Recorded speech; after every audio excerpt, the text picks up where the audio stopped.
It's common ground of homelessness. And having each other's best interests at heart. Yeah, amen. Absolutely, absolutely, brother. And I just want to say, I really do appreciate you for even, like I said, being willing to do this, because we don't know who's watching tonight. It's not done in no great way. Like, I didn't have no good lighting or waiting till the perfect time. I told him, I said, look, we're gonna do this tomorrow. We're gonna do this tomorrow. But guess what? The Spirit spoke to me and said, why wait till tomorrow? Don't put off for tomorrow for what you can do today, because tomorrow is not promised. And the Spirit just kept saying it to me, and then he kept saying so much heartfelt stuff that I was like, okay, you know what? Get your camera now and let's do something. And I'm glad you did this and asked me, because it helped me get past not wanting to talk in camera with crowds or cameras. The whole thing that I've been going through most of my life, that I needed that nudge, and I've been asking God for that nudge. And so you're telling me now that this moment right now in front of my camera for my YouTube audience right here on this kNOw 843 channel, you're facing the fears of being in front of a camera right now?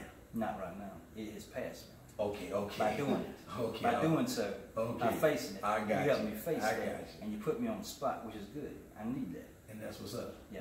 See, the more you do this, it's prayer being answered. That's right. And the more you are open and honest with people, man, it's become normal. Yeah. And you'll realize that you're ministering to some of these people. And some of them are going to reach out to you. You know, do you have any social media, any email, anything that you want to throw out there and let people know that they can, you know? I just got a new Facebook account. I had an older one, and what's your name on Facebook? Got destroyed with Tony Lloyd, and I just started a new one up. So spell it for them.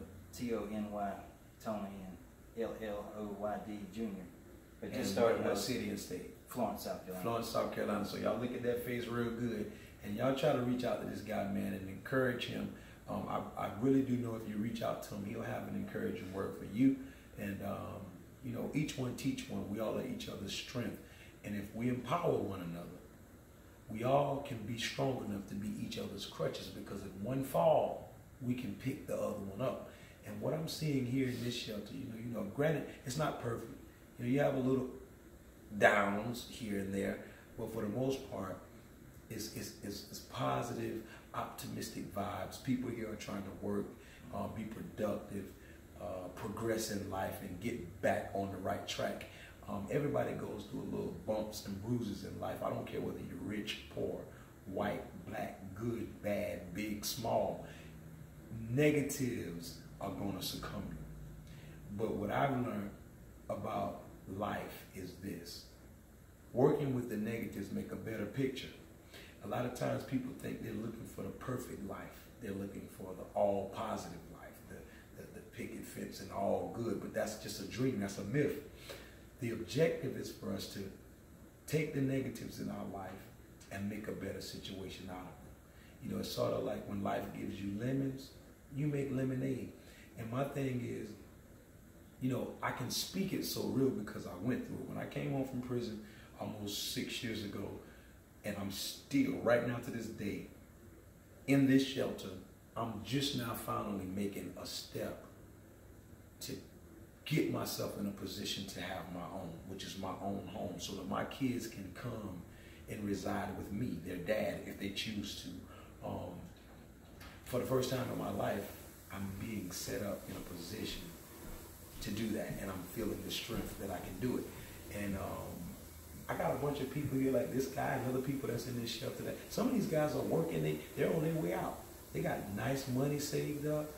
They're about 2 months and some change in on their 3 months, and they're gonna get the first month's rent, the first month's deposit, and their home and their apartment furnished, and they're gonna be set out and go live their life and get things back on track, man. And I want that for myself.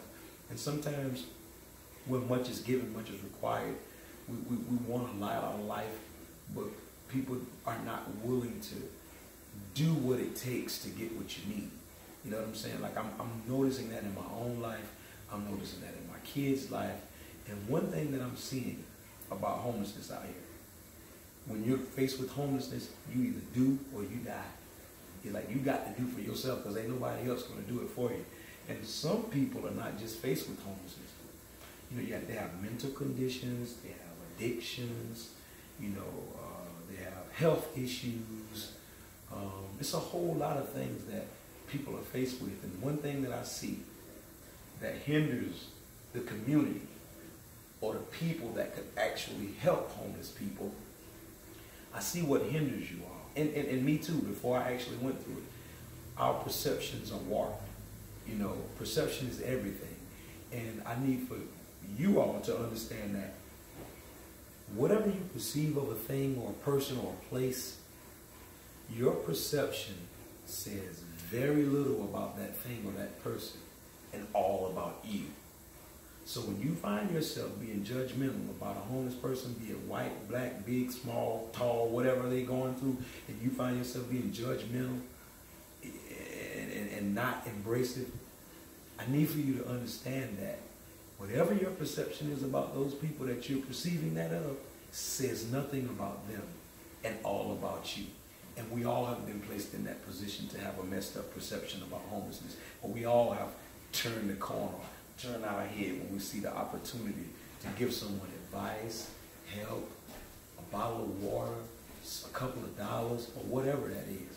And I just wanted to seize the moment of this opportunity to let you all out there that are watching my channel, that knows that I'm transparent and as real as I can be, hear the story of someone else who actually is my kindred spirit, my brother now. And I'm going to stay connected with this guy. He's telling me he's going to introduce me to someone he met on his journey at the pawn shop up here who actually deals with music. He got someone else that's been dealing with music and writing. And I feel like there's no such thing as coincidence. God worked through the dynamics of people. There's not a snapping of a finger or a twinkling of an eye. It's not a magic trick. If you're going to receive help from God, it's going to come through the dynamics of people. That's how he works. And I just want to say I appreciate you for being open and honest and even being willing to do this with me tonight. And I'm going to have it edited and chopped down and present it to you all in a manner where y'all can really receive this because, and even more so, tonight is just the introduction. I think he has a lot more in that mind, in that heart of his, that when he's not so put on the spot like I just did to him, we can kind of like articulate some things for you all that could minister to your heart and your spirit. To if you're going through homelessness, you can understand how to conduct yourself to be in God's favor, or if you're the person that God is yielding and pricking your heart to go out and be a difference in your community, your society, to be someone, a help to someone, then you would be open and willing, more willing to do so. When you see people like him and myself, you know, just being willing, vessels to help aid and assist the homeless out here. I mean, and we're actually we're homeless ourselves. We're in the shelter.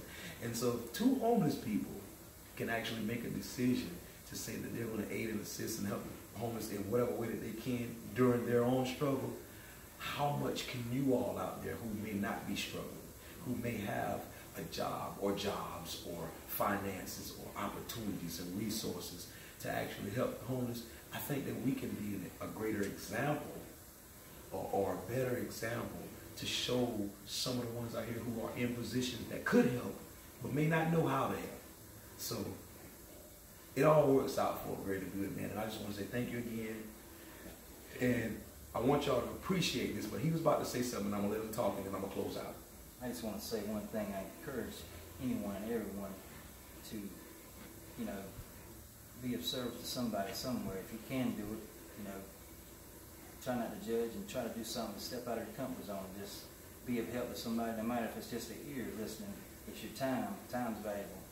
It don't matter if it's money, whatever, anything. You got old clothes or something you don't want or something new or buying somebody something to eat. One man's treasure, one man's trash is another man's treasure. I just want people to experience the joy in helping others and see where that goes. And that's all I have. And I'm going to say this in closing. One man's trash is another man's treasure. And if service is beneath you, then leadership is beyond you. Once again, it's the homie kNOw, and I'm signing off. Give him a salute with the big tenfold. Over and out. Peace and love, man. I appreciate you, brother. I appreciate you. Appreciate the opportunity. For sure. So.